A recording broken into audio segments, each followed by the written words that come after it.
Well, this is a weird spot to start a video, but I figure I might as well record while I'm doing. And I just recently picked up this Fisher number 8, 80-pound anvil from 1889, pretty cool. Picked it up on Marketplace to start creating my own little forging setup. And yeah, I'm just currently making a stand for the anvil, which I did with 6 2x12s, all screwed and glued together.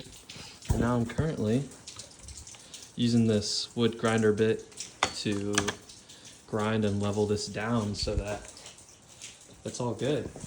It took me a long time to get to the spot that I'm at now, but putting pressure on it, it's completely stable, it's flat.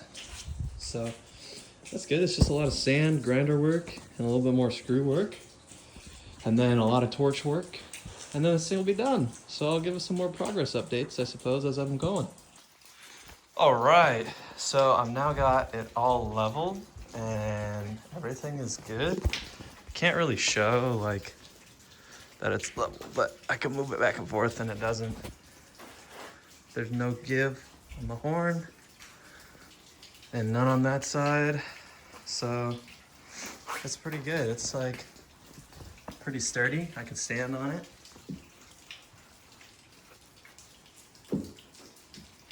Oh, there's a little wobble. Hold on. I gotta fix that. All right. I think this is about as good as I'm gonna get.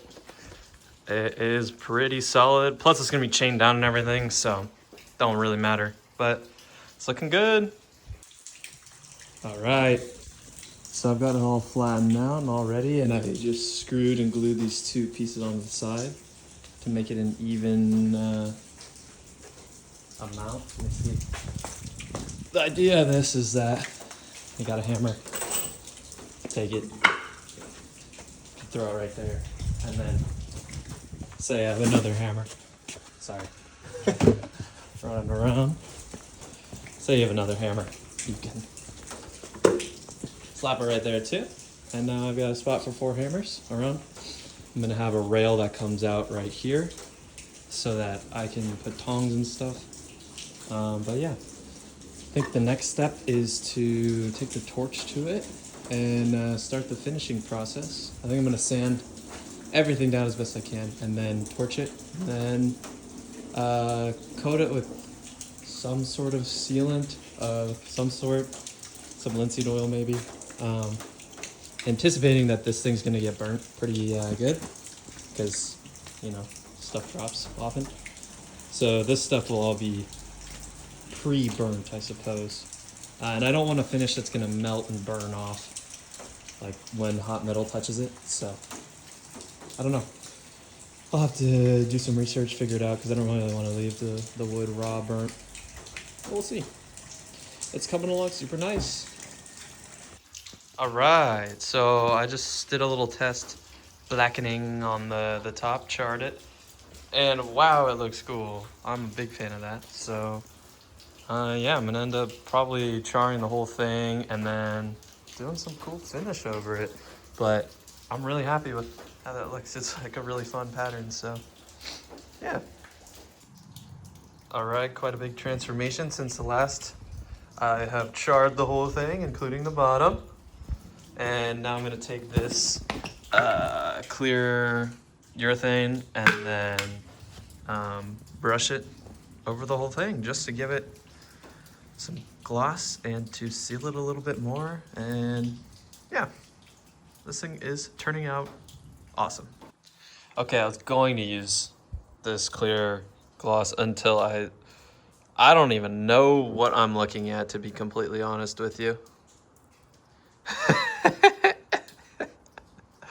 I'm gonna use something else.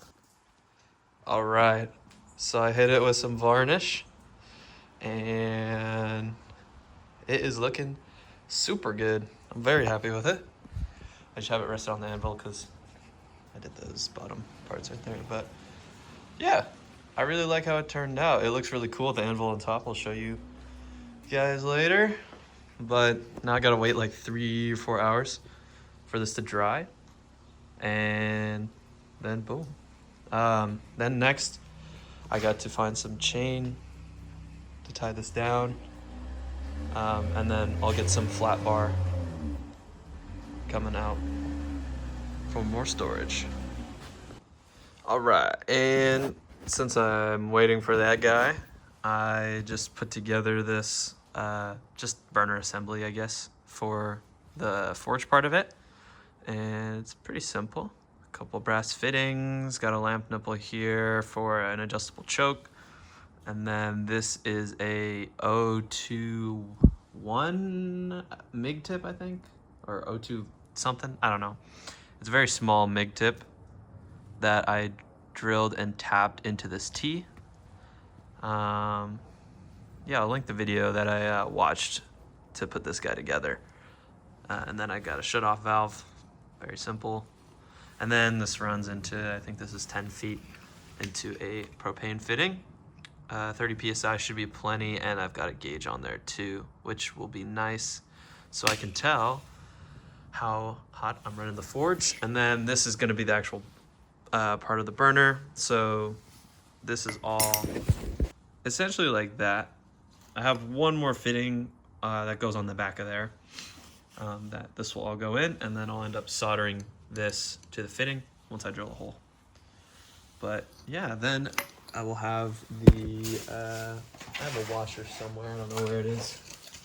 Something like this on that right there, and this will be drilled and threaded to this 8th MPT right here. And that way I'll be able to spin it up and down, creating a choke for this. So it's actually a very, very simple system, but it should end up working really well. And yeah, I'll put that in a video once I figure all that out. But yeah, it's just gonna be a fire brick forge. Very simple, simple stuff. But you gotta keep it simple when you only have a handful of tools to work with. I've did this whole anvil project with just a grinder, a torch, and a sander, basically. I went to Home Depot, I got these 2x12s cut to 18 inches each. They did that for me. And then this was just an offcut down here. So yeah, it depends on how tall you are, however much material you're gonna need. I got by with a 10-foot length. And then these are just some, I don't know, random blocks of wood that I had lying around. Yeah, you really don't need a whole lot of tools to get started. And this right here is just a Harbor Freight hammer. It was 10 bucks. So I just refinished the handle. And then I regrinded, oh, doesn't want to focus. I ground this side into a round hammer. This side's flat. So yeah, this will be my forging hammer once I get everything set up. But everything is coming along very nicely. I'm excited, very excited to see how this all comes out, slowly but steadily.